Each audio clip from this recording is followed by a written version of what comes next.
കണ്ണൂർ പാനൂരിൽ നിന്നൊരു വാർത്ത ഇപ്പോൾ വരുന്നുണ്ട്. പാനൂർ KKV സ്കൂളിലെ ബസ് വെള്ളക്കെട്ടിൽ നിന്നുപോയി എന്നുള്ളതാണ് ആ വാർത്ത.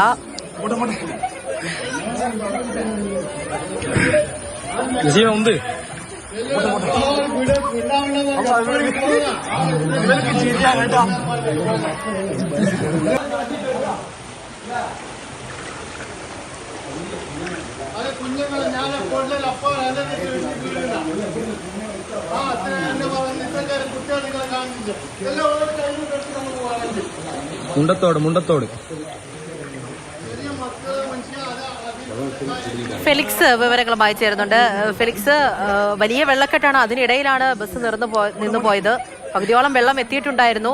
പിന്നെ എങ്ങനെയായിരുന്നു അവിടുത്തെ കാര്യങ്ങൾ? ഇത് പാനൂര് KKV ഹയർ സെക്കൻഡറി സ്കൂളിലെ ബസ്സാണ്. ഈ സ്കൂൾ ബസ് കുട്ടികളുമായി ഇന്ന് ഉച്ചവരെ മാത്രമാണ് ക്ലാസ് ഉണ്ടായിരുന്നത്. പ്രത്യേകിച്ചും പാനൂർ അടക്കമുള്ള മേഖലയിൽ ശക്തമായ മഴയുണ്ടായിരുന്നു. അങ്ങനെ കുട്ടികളുമായി എത്തുന്ന സമയത്താണ് ഈ ബസ് വെള്ളക്കെട്ടിൽ കുടുങ്ങിപ്പോയത്.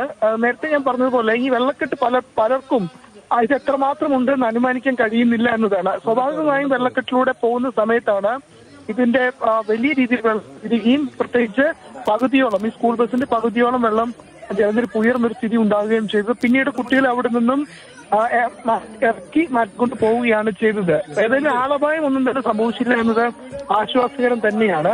പാനൂർ സ്കൂളിന് സമാനമായി ഇത്തരത്തിൽ സ്കൂൾ ബസ് കുട്ടികളെ വഴിയിലിറക്കി വിട്ടു എന്നൊരു പരാതി നാട്ടുകാർക്കും ഉണ്ടാവുകയും ചെയ്തു. ഏതായാലും ഈ പ്രധാനപ്പെട്ട റോഡുകളിലും ഇടവഴികളിലും ഒക്കെ തന്നെ വലിയ രീതിയിൽ വെള്ളക്കെട്ട് രൂപപ്പെട്ടിട്ടുണ്ട്. പക്ഷെ അത് എത്രമാത്രം ഉണ്ട് എന്നറിയാതെ ബസ്സുകൾ അല്ലെങ്കിൽ യാത്രക്കാർ വാഹന ഡ്രൈവർമാർ ഈ വാഹനം മുന്നോട്ടെടുക്കുന്നതാണ് പ്രധാനപ്പെട്ട പ്രതിസന്ധിയായി മാറുന്നത്. മിക്കയിടങ്ങളും പ്രത്യേകിച്ചും കോഴിക്കോട് ജില്ലയോട് ചേർന്ന് കിടക്കുന്ന കണ്ണൂർ ജില്ലയിലെ പാനൂർ അടക്കമുള്ള മേഖലയിലൊക്കെ തന്നെ നദികളിൽ ജലനിരപ്പ് വലിയ രീതിയിൽ ഉയരുന്നുണ്ട്. പ്രത്യേകിച്ചും പാനൂര്, പെരിങ്ങത്തൂര്, ചൊക്ലി തുടങ്ങിയ മേഖലകളിലെ പുഴകളിലാണ് വലിയൊരു തോതിൽ ക്രമാതീതമായി ഇപ്പോൾ ജലനിരപ്പ് പുഴകളിൽ ഉയരുന്നത്. അതുകൊണ്ട് ആ പ്രദേശങ്ങളിൽ താമസിക്കുന്നവരൊക്കെ തന്നെ ജാഗ്രത പാലിക്കണമെന്നാണ് നിർദ്ദേശം.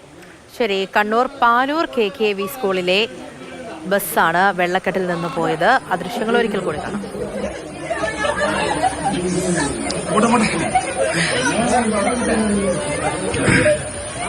ഉണ്ട്